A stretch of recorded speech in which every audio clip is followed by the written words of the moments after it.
But the reason that you are stuck in life is because you cannot bring yourself to be ordinary. Their life is built on this fantasy. They can accomplish amazing things. And if you're a Puer Aeternus, you know this. Why do these people exist? Because we're a society of Puer Aeterni. We're a whole generation of people who are living in our parents' basement. And this is the core of the psychological problem. This is what Jung really discovered, is that they cannot make a commitment, they cannot make a sacrifice, they cannot pay a cost without a guarantee of a gain.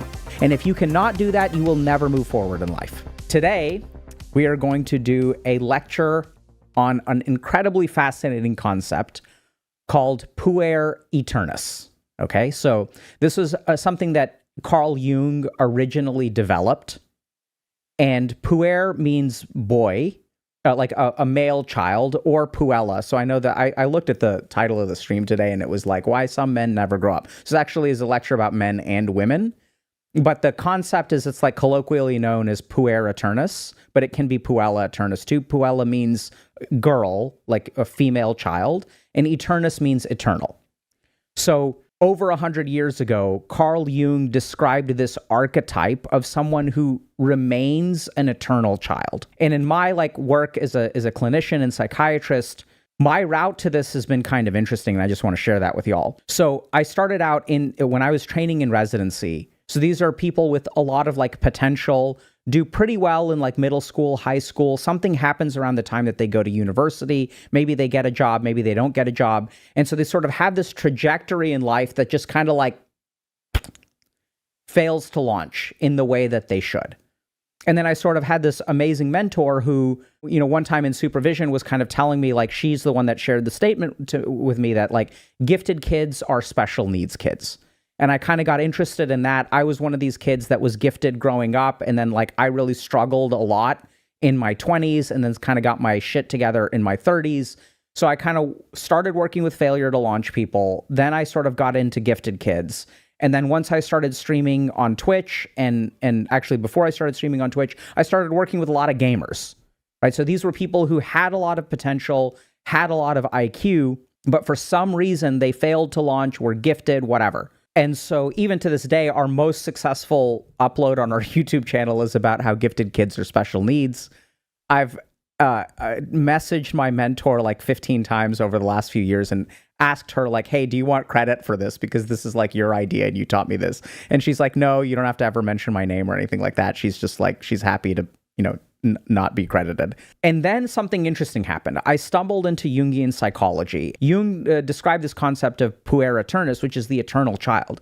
And as I read this concept, I realized, holy crap, this is gifted kids. This is a generation of people who are stuck in gaming and don't live up to their potential.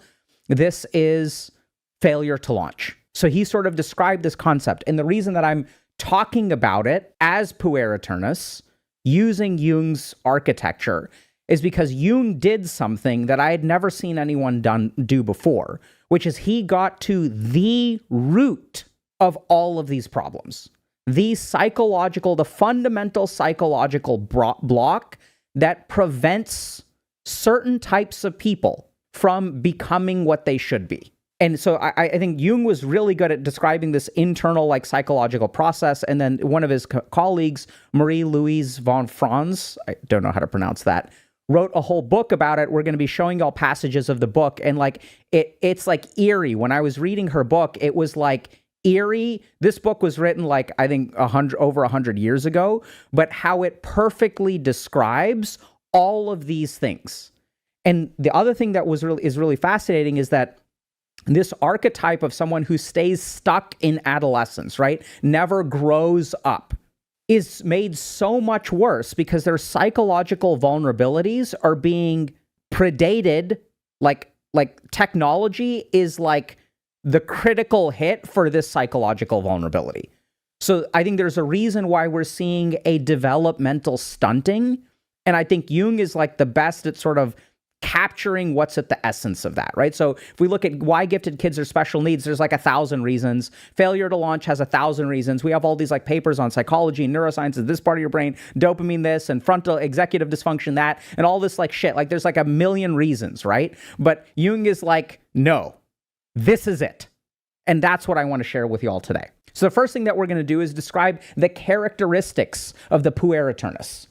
So the Puer Aeternus is, first of all, charming, okay? So oftentimes these people they're kind of like childlike in a fun sort of way, right? So they're like, they tend to be actually pretty charismatic. I think nowadays we don't really think of it as charisma because we have social anxiety, but I see a lot of these people being like the life of the group that they're in.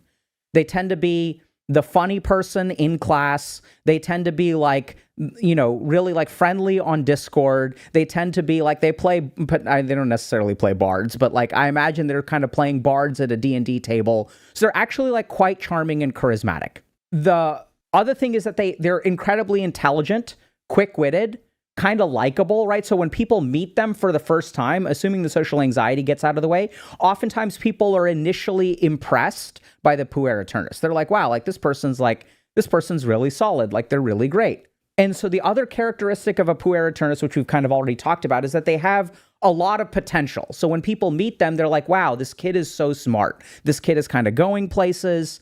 Oftentimes they'll have bursts of creative energy. But then the cycle that they sort of fall into is that even though they kind of come off as strong, they open, as soon as the race starts and they start running, they like do really well. Inevitably, they falter. So like their ability to follow through, their ability to live up to expectations, their ability to deliver on expectations falls absolutely flat. Okay?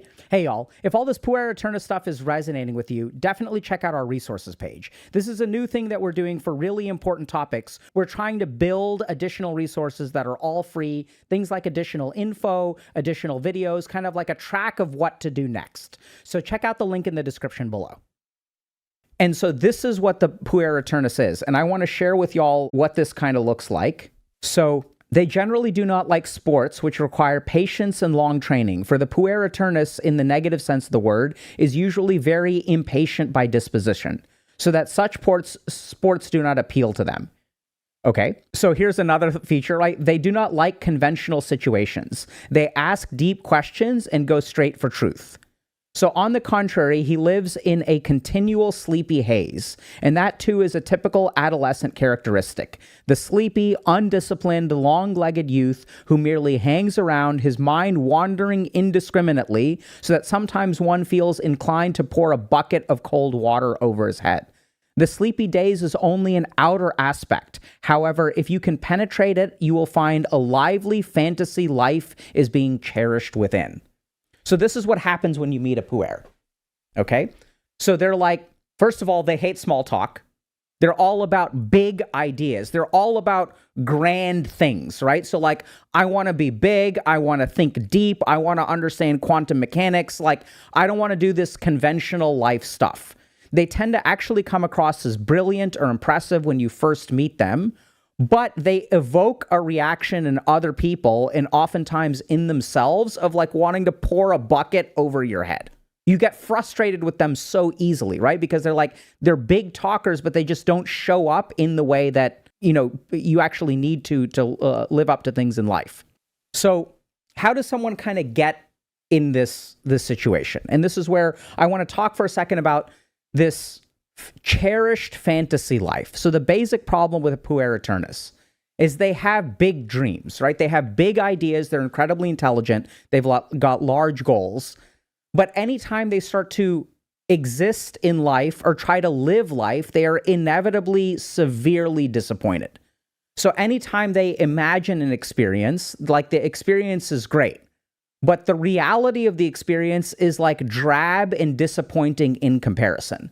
So they may have ideas to create like a fantasy novel, or like, I'm going to write a TV show, or I'm going to create a video game. I want to become a programmer. I have this great vision. And the moment that they start to engage in life and actually try to do it, the version that they encounter in real life is like a shadow of it. And so then they sort of like, they have this vision in their head, but the real life just doesn't line up. And Marie-Louise von Franz even talks about this in terms of relationships, okay? So let's take a look at this.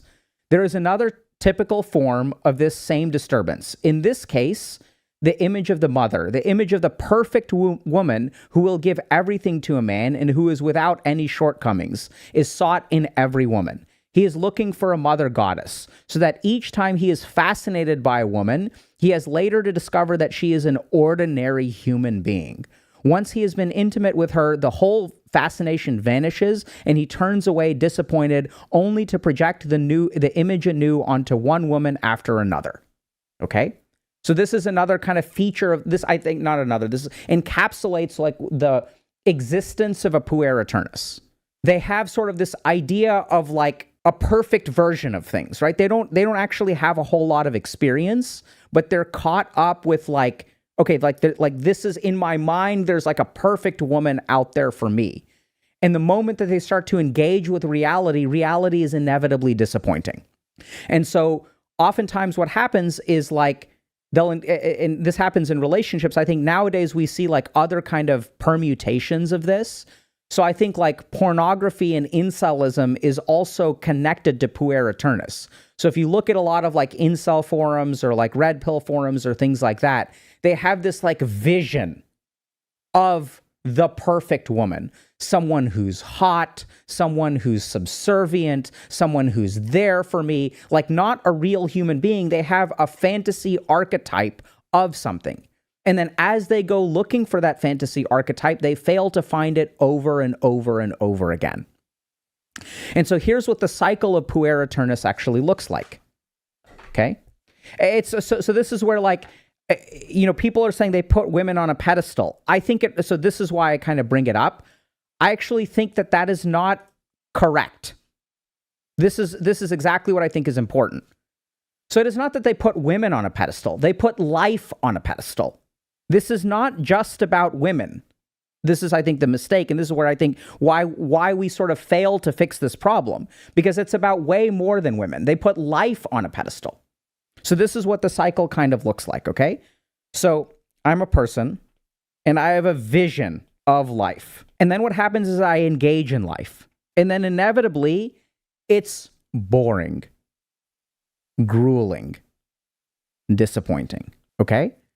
So, and over here, you're filled with excitement, potential. But the reality of it never really like lines up. And then you end up feeling dejected, loss of motivation. Oftentimes what will happen here is that they will encounter some kind of obstacle. So as you engage with it, there's some sort of obstacle that comes up.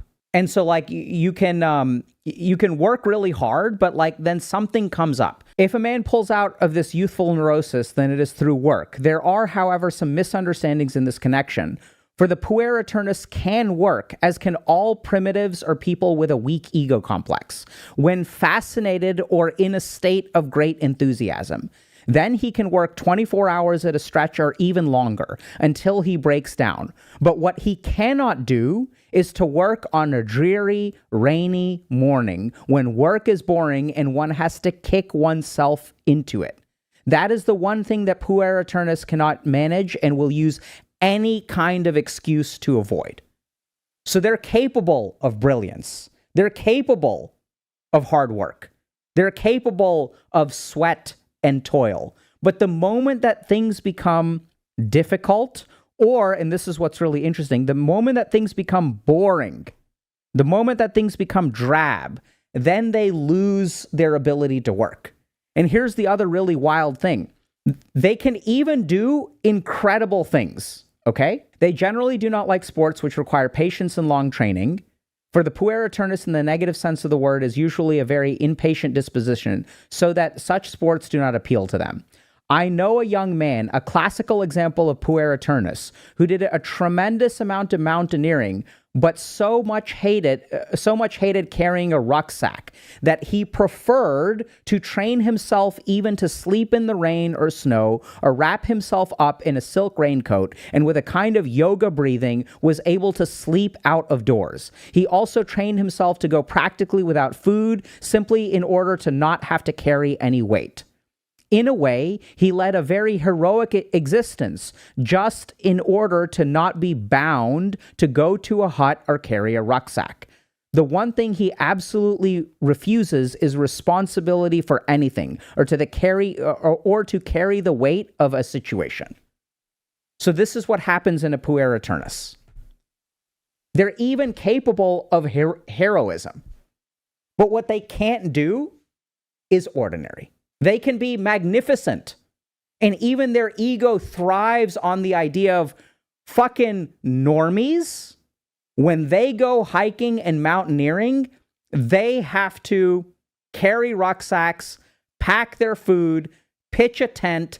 I am not going to be a normie. I am going to be exceptional. I'm going to train myself through yogic methods. I'm going to do all of this stuff. I'm going to create this weird artificial hardship. I would rather be a heroic, kind of idiot. You can just carry a bag, bro. You don't need to have this intense yogic breathing. But this is what their life is like. Their life is built on this fantasy.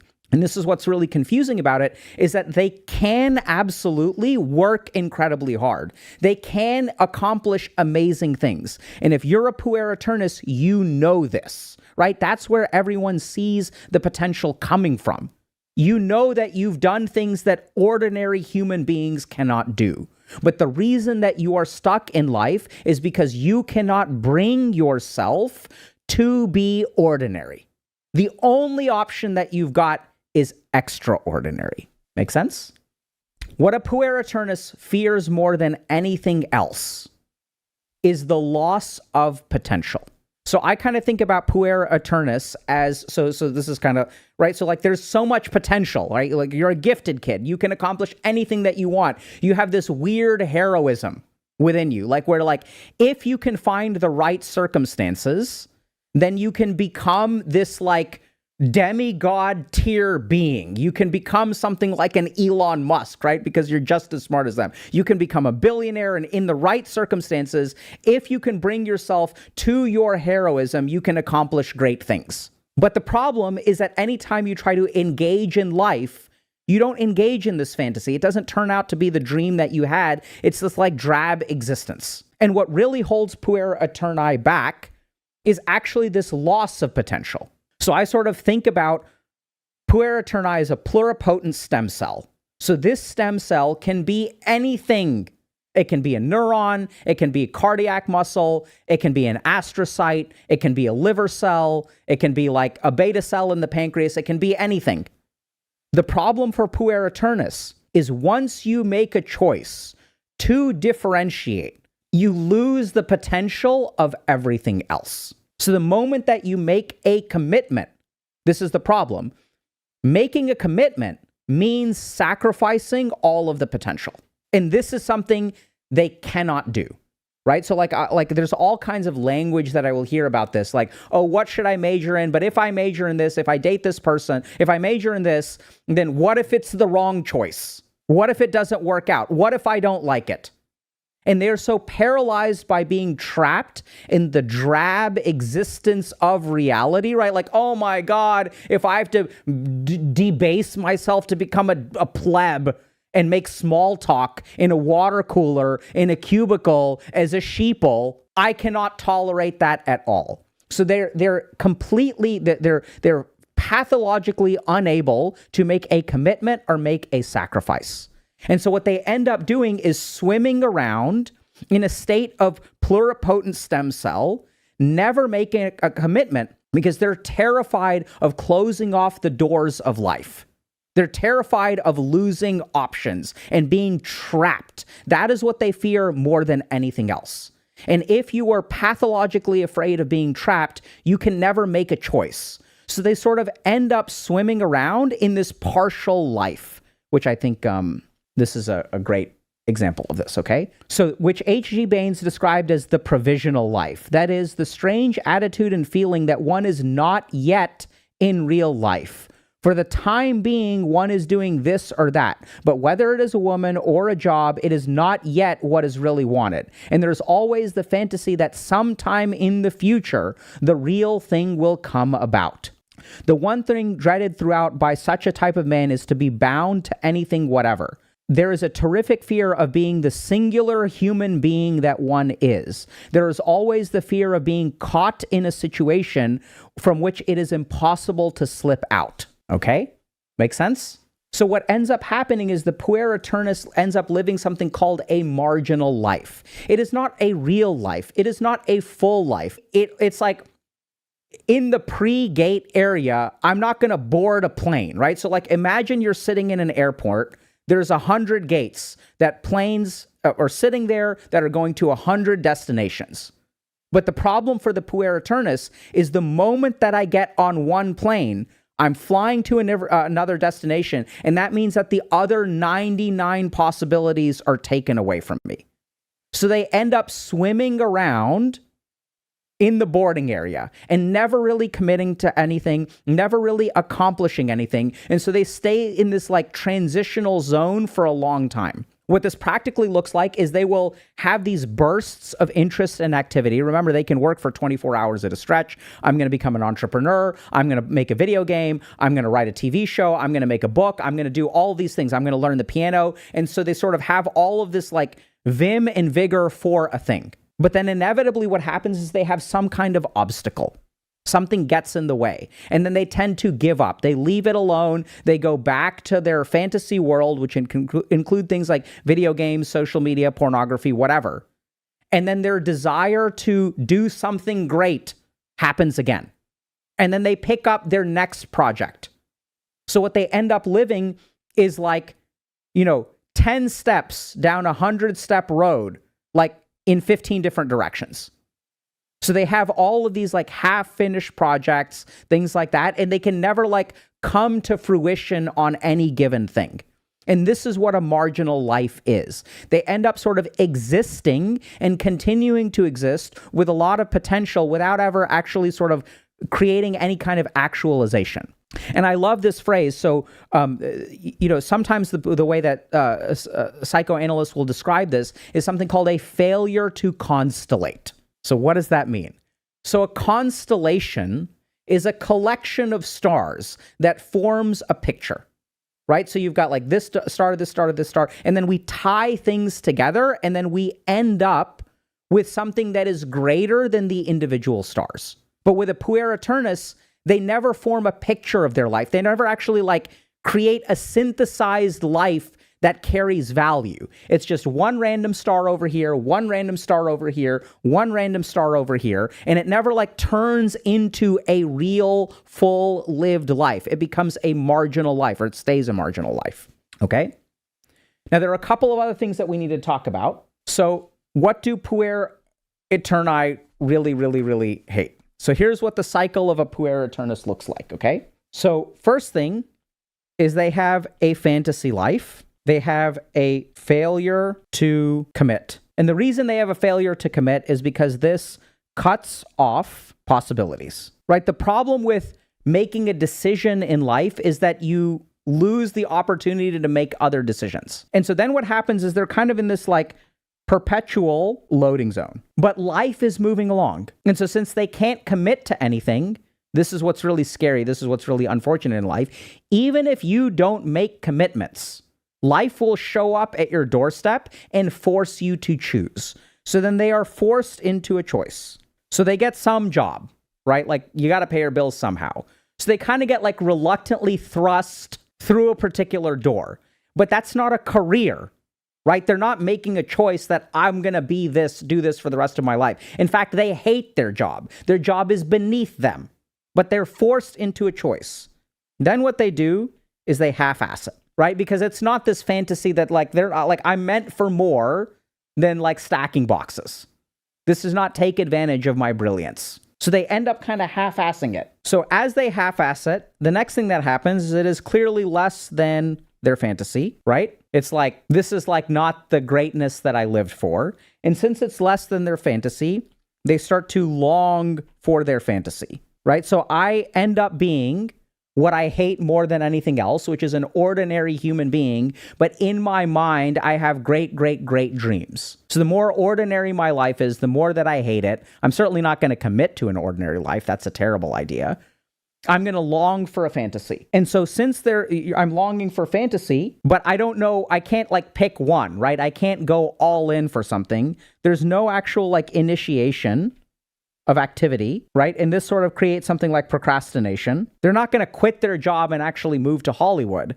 And then what happens is they're in the perpetual loading zone. So they get stuck in this cycle where they're like, since I can't commit to anything because I'm terrified of the loss of possibilities, right? Because what if I commit to the wrong thing? And then the other problem is when I do try to make a commitment, why don't I commit? I can start things, but when I start things, it's not what I thought, right? The actual like process of building a video game is fucking boring. Like making cool spells is really neat. Like coding things and fixing bugs and debugging is not neat. So there's this fundamental discrepancy that prevents them from like, anytime they try to move forward in life, they're disappointed and they're terrified if they move forward. Well, like, what if I end up in a life that's disappointing? I don't want that. I don't want to be trapped. They need escape more than anything else. They need freedom to have their fantasies become realities. And that's what they're terrified of. So now what we're going to do is go over a couple of like psychological steps that a Puer Aeternus tends to take. Okay, so we already talked about how nothing is ever good enough, right? They have difficulty with commitments. They have difficulty saying goodbye to possibilities. There are a couple of other psychological things that they do. The first is they have this belief that in the perfect circumstances, my perfection will come out, right? That the road to living my dreams is not hard, drab work for 10 or 15 years with a possibility that it never will happen. The right way to have my fantasy become a reality is to find the perfect circumstances. So if I can find the right job, if I can find the right friends, if I can just find something that brings this 24 hours of manic hard work out, like I know I can do it in the right circumstances. So what they go doing is hunting for circumstances over and over and over again that will bring out their perfection. The second thing that they tend to do is blame their circumstances, right? So if bringing my brilliance out requires circumstances, the perfect set of circumstances, because I did it for a day and all the stars aligned and I was able to do it for a day, what they end up doing is blaming other people because, oh, like, the game was working great, but then like this person showed up and then I had to do all this extra work and like something else happened. There's a lot of blaming of circumstances. And here's the craziest thing that they blame as a circumstance is themselves. They blame prior you.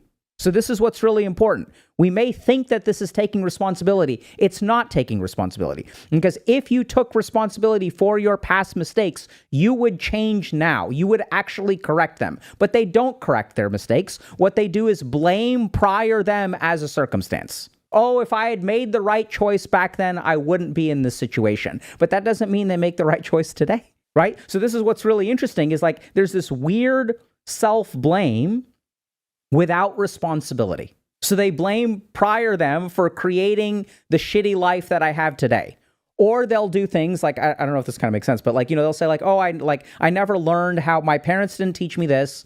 I missed the boat on that, right? So now if you think about it, oh, like I never had a girlfriend in high school, never kissed a girl in college, never had sex. Now I'm 25. Now I can't do any of that. Like I've missed the boat. So if you really think about it, they're not taking responsibility for their situation. They're blaming their circumstances for their inability to bring their fantasies to life. It's too late for them, which is the absolute absolution, the absolute absolution of responsibility. Right? Because now it's too late. So like, I certainly don't need, like normally when you're behind in life, the way to catch up is through an excessive amount of drab, dreary ass work. Boring shit after boring shit after boring shit, day after day, year after year. That's actually how you put together your life. But the thought of that is so terrifying I would rather wear the safety blanket of it's impossible for me to fix my life. Classic Puer Aeternus, okay? So the next thing is that they tend to be fragile. They have an image of themselves that is fragile. The reason that they fail to succeed, and this is what's really scary as a psychiatrist, so I see this a lot, is they will point to some physical health or mental health thing that is the reason why they can't do something. So, oh yeah, like my depression is so bad, I've been traumatized, I have an addiction, therefore I cannot. My stomach hurts, I have IBS, I've got this weird autoimmune disease, I've got chronic Lyme, and this is what's so hard about this. As a psychiatrist, I will be the first to say that any of those conditions can be debilitating, but they will use the condition, which may be genuinely debilitating, as an excuse, right? So when I work with people in my office, like, one of the first things that I have to solve for them is just because you have a disadvantage, there is a lot of drab, dreary work, right? Like going to fucking Alcoholics Anonymous meetings 3 times a week, coming to therapy, changing your social situation, deleting contacts from your phone, grinding, going to places that make you feel uncomfortable, but they don't want to do all of those little steps. They would rather just go to some psychedelic retreat and be cured, or just suffer and say it's unsolvable. The one thing they will never do is the hard work. So there's a certain fragility to them that they actually hold on to. They prioritize, okay? Next thing that happens is that they have a defensive arrogance. In addition, there is an arrogant attitude toward other people due to both an inferiority complex and false feelings of superiority. Such people also usually have great difficulty in finding the right kind of job, for whatever they find is never quite right or quite what they wanted. There is always a hair in the soup. The woman is also never quite the right woman. She is a nice girlfriend, but there is always a but which prevents marriage or any kind of definite commitment. And this is not just true of like romantic relationships, this is true of even a career. A hair in the soup is, I think, the perfect example of their experience in life. There's a whole bowl of soup that can actually be delicious, but there's a hair in it. I can't just take the hair out and keep eating. I can't be grateful that at least I'm getting soup that's pretty tasty. The moment that I find the hair, it's gone. So they have this weird, like, defensive ego, right? Where they need to be greater than other people. And this is where the rucksack story comes back, right? So this idea that, like, rather than be a pleb and just carry around a bag and have to like shop and pack and roll up the tent every day and unroll the tent every day, rather than doing the dreary labor, I have this like idea of I'm going to learn a deep yogic breathing technique that allows me to transcend the bounds of ordinary humanity. I will be great or I will be nothing at all. And the really scary thing is that since they long for this like exceptionalism, the world that we live in today gives us many, many opportunities for it that like didn't exist before. So now what we're seeing is Puer Aeterni get addicted to video games. Because I may be a noob and have some dead-end job, but I'm still terrified to go to college because what if I major in the wrong thing? Then 4 years from now, I've done all of this work. This is what they're also terrified of. Doing a lot of work that doesn't pay off. The idea of wasting time is so terrifying to them that they never end up making a commitment, and they end up wasting time again and again and again and again, right? So they end up creating the life, which is exactly what they're terrified of. So they can't make commitments. And now what's happened is we have things like video games. You know, if we have an inferiority complex and a paradoxical feeling of superiority, what am I going to do? I'm going to smurf in video games. I'm not going to actually do the grinding to get better. I'm going to stomp on noobs.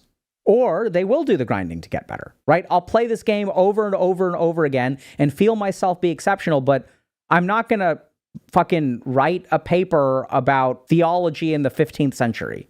That is beneath me. It is for the plebs. So video games are a great escape. I think we're seeing this with pornography too, where there's this idealization, right? Like in pornography, we see all the pieces. We see fantasy. We see a life of fantasy. Like the biggest problem with incels is not that they're alone. It's that they want to date someone who's a 10 out of a 10. They're not willing to date a 1 out of 10. Right? There are lots of people out there. There are lots of women out there who are lonely, but incels feel superior to them.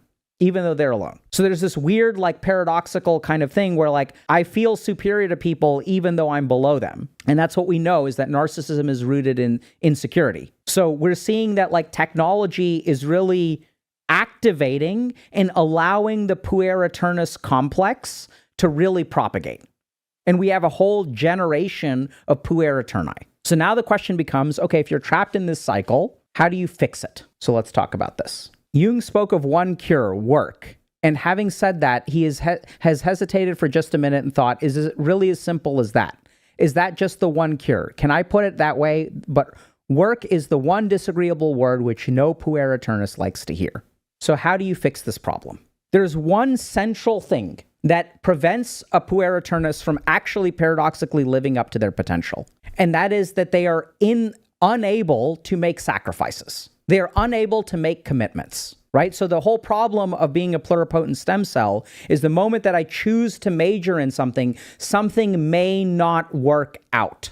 And so if you want to get out of this complex, you will notice that in your mind, if you're someone who's trapped in this complex, what you will notice is that you're always looking at the upside, always looking at the upside, always looking at the upside, never wanting to pay the downside, never wanting to pay the cost. And the one thing that you can never do is pay the cost without the gain. So Puer Aeterni want to see a guarantee of the value of their efforts before they ever begin. But the world doesn't work that way, which is why they struggle so much, right? So like I've worked with Puer Aeterni who are like, I'm happy to get a job at a company, but I don't want an entry-level position. I want a strategic position where my ideas will be respected. They want to start at they won't work at a job, but they will absolutely start a company, right? Because the other thing about starting a company, and then even if the company requires them to make commitments, then the company will fall apart. But as long as they can do it as a side hustle, as long as it doesn't restrict their potential, they can do anything. And this is the problem with life. Building a life means giving up your potential. Generally speaking, that's what we do. This is why things like commitment are so hard for them, even relationship commitment. They will absolutely exist in these like loading zone relationships that are filled of complacency. Like, I happen to date this person. They're kind of like good enough for now. They're not really the love of my life. They don't actually propose. They don't want to have kids. They need some time to think about it. They're not sure they're ready yet. They're considering opening the relationship. They're not willing to commit to a person because it closes off all of these other possibilities. But they can absolutely be in relationships. They can work 7 years at a job and get mildly promoted over that time, but they'll be damned if they make it their career. And if you look at your mind, you will see this thought process. You will see that with every decision that you are considering making, you are terrified of the cost of the decision, of the closing off of possibilities. But the life that they crave is achieved precisely through that. The fantasy that they have of being an entrepreneur means giving up college, right? You want to be a college dropout. But when it comes time to drop out of college, you're unable to do it. Having a meaningful, healthy, and fulfilling relationship means settling. This word, I have to settle. And that's the one thing that they cannot do. So what we want to do is focus on the loss and be able to really think about, look at your psychology and look at this cycle of paralysis, of lack of commitment, followed by swimming around in the loading zone. And then the really terrifying thing is that like the doors start to close, right? And then once the doors start to close, you go to this aspect of blaming. And the favorite person to blame is former you. And now it's not possible anymore. But if you kind of look at it, now that it's not possible, this excuses you from making a commitment. This excuses you from the drab, dreary work that you need to do to make up for the lost time. Because when you've fallen behind in life, you don't make up for it by like discovering something magnificent, by winning the lottery. You really make up for it by like grinding extra hard. But their fantasy tells them, no, there's some way. If I find the perfect circumstance, if I find the right business partners, if I find this, like I can be a 32-year-old, I can be broke at 32 and be a billionaire at 35. If I find the right thing. And so since they're unwilling to commit, since they're unwilling to do drab work, then suddenly they're 35 and they're exactly where they started. They haven't moved at all. And now the problem becomes worse. So now you need a more fantastical thing to save you. And this is the core of the psychological problem. This is what Jung really discovered, is that they cannot make a commitment, they cannot make a sacrifice, they cannot pay a cost without a guarantee of a gain. And if you cannot do that, you will never move forward in life. So the most important thing to do if you're stuck in this cycle is focus on the cost, not the gain. Anytime they look at something, literally, like I've worked with these people, we used to be one of these people, what they sort of look at is they look at the upside, what it could be. They're focused, their eyes are on the fantasy, not the reality, because the reality is drab. And when you get attracted by the fantasy and you encounter the reality, hold on, this is where I wanted to go, but this is what it is, then you go back to square one. And at least you feel safe because you didn't invest too much. So what you've got to do is really look at the cost. Literally, what I would tell you to do is think about the loss of potential and try to get rid of as much potential as you can, because the potential is what is paralyzing you. It's what it's what traps you or makes it incapable for you to actually take a step forward. Because the moment that you walk through one door, other doors close. And that's exactly what you need to do.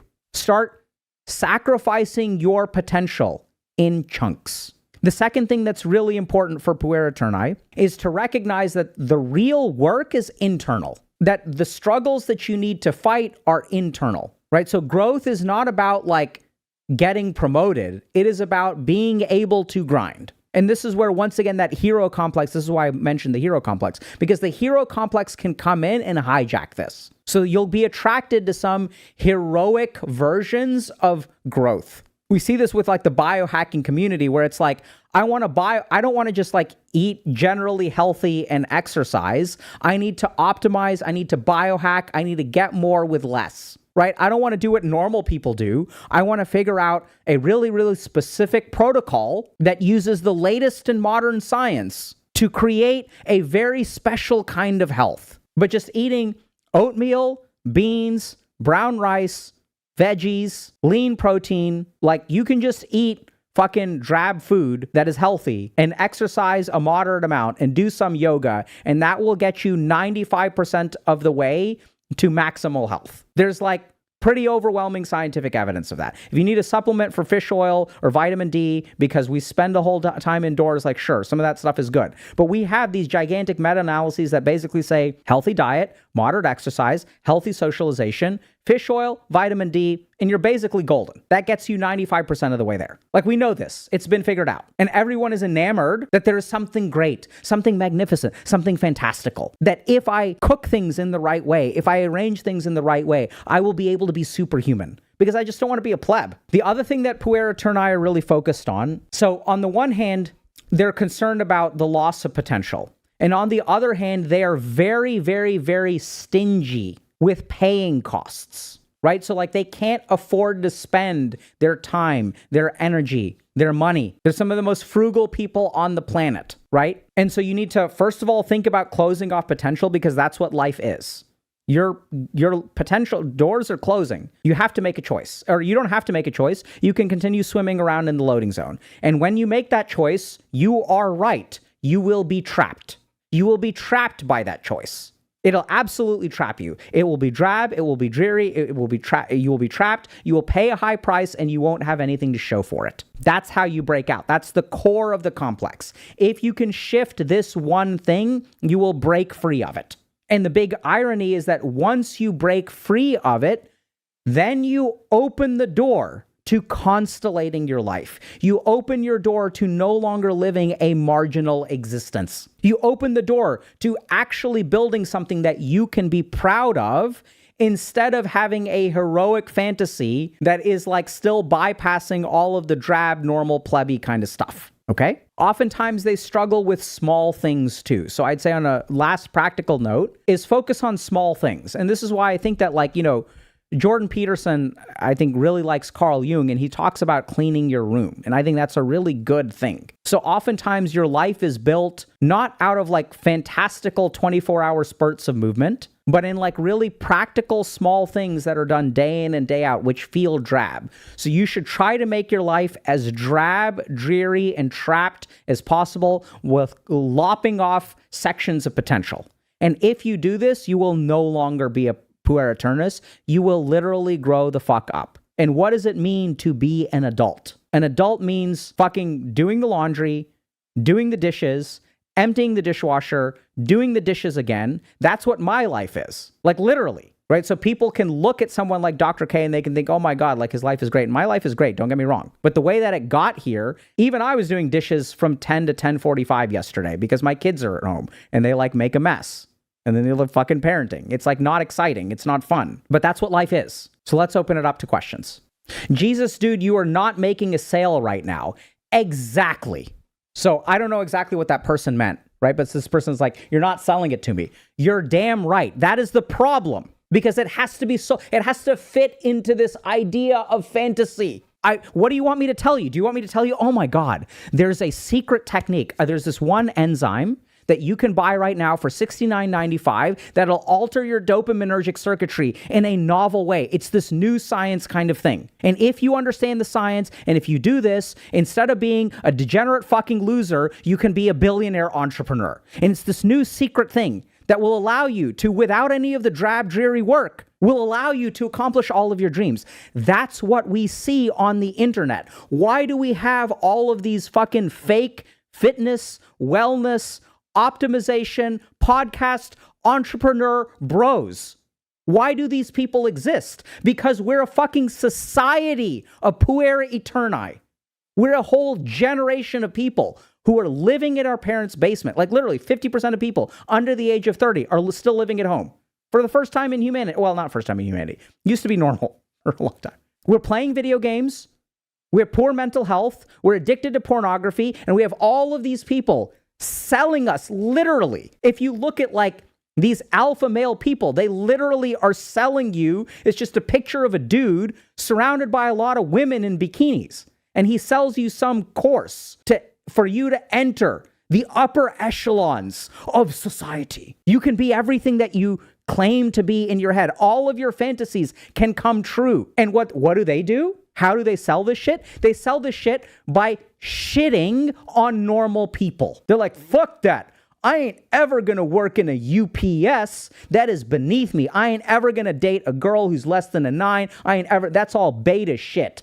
They're playing perfectly into this complex of fragile ego, inferiority, and superiority complex. They're playing y'all like fiddles, which is why they are huge. Which is why video games are huge. Puer Aeterni used to be a fraction of the population. It is quickly becoming a majority. And the really hilarious thing here is that they've even grappled onto red pill versus blue pill. But they kind of flipped it around. I don't know if this makes sense. Taking the red pill is making the hard choice, right? It's like you can live in your life of comfort. You can stay in this world and be a bot in a simulation and not know the truth of things. But if you take the red pill, then you will feel the harshness of reality. I don't know if this makes sense, though. When they idealize that, that is actually the blue pill. It is the fantasy of being a hero instead of the reality of being a pleb. Making the hard choice is actually taking the blue pill and grinding away like all the normies in the simulation with the possibility of not achieving anything. But we have this hero complex where I'm going to take the red pill and I'm going to make the hard choices. You're not making the hard choices. You're avoiding the hard choices and you're magnifying it with some hero complex in your head. Does that make sense? It's like so weird how the people who talk about the red pill are actually the most blue pilled. They're living in a world of fantasy. And like, do you guys think it's like this is wild? I want y'all to think about this, okay? Mary Louise von Franz wrote this book. She was alive from 1915 to 1998. This is the third edition, was published in 2000. I don't know when she wrote the original book, okay? But this is a concept from like the 1950s. And like when we look at things like red pill psychology, she's talking about this. Like there's a typical form of the same disturbance. In this case, the image of a mother, the image of the perfect woman who will give everything to a man, who is without any shortcomings, is sought in every woman. So that each time he is fascinated by a woman, he is later has to later discover that she's an ordinary human being, right? And people say like, oh, they don't treat women as humans, whatever. Sure. But it goes deeper than that. This is the fantasy. They're living, the whole red pill ideology is an ideology of fantasy. And I'm not trying to like shit on these people. I'm just saying like think about this, y'all. This book was like, this concept was conceived 70 years ago. And it so perfectly fits what is going on in the minds of some of these men today. Because heaven forbid, I lock myself in to dating a woman who will have the horrible crime, who will commit the horrible crime of getting older. And if she has kids, oh my God, there's going to be bodily changes. So instead, what I'm going to do is I'm going to spin plates. I'm going to pass on my gene pool. And we're talking about dudes, but Puella Aeterni are just as bad. The most psychologically fucked up patients I've had in my office are not Puella Aeterni. They are the children of Puella Aeterni. A Puella Aeternus is a female Puer Aeternus, right? So remains a child. So these are people who have fantasies of motherhood, but bail. They're people who get pregnant, and then after they have kids, they don't want to change diapers. They're out partying.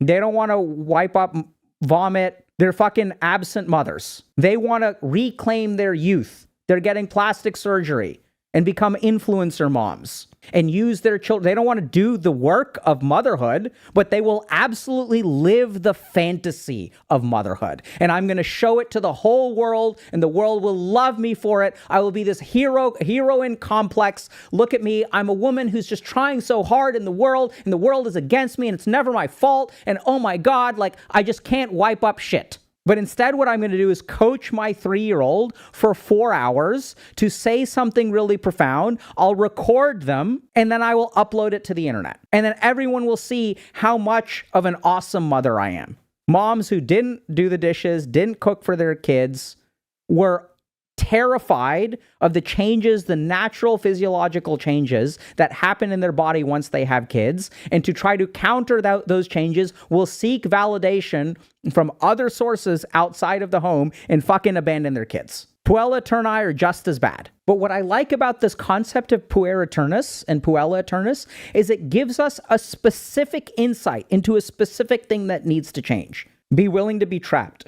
Be willing to be drab. Be willing to be ordinary. To radically accept the dreariness of your life. And that is the requirement of escape. But y'all need to be careful, because if you're not careful, you will heroize that. And if you heroize it, if you say like, oh, I'm going to be great by accepting the dreariness of my life, that's the Puer Aeternus complex hijacking it, and you'll do it for a week. Then you'll realize, oh, the heroic journey of the drab is really fucking boring.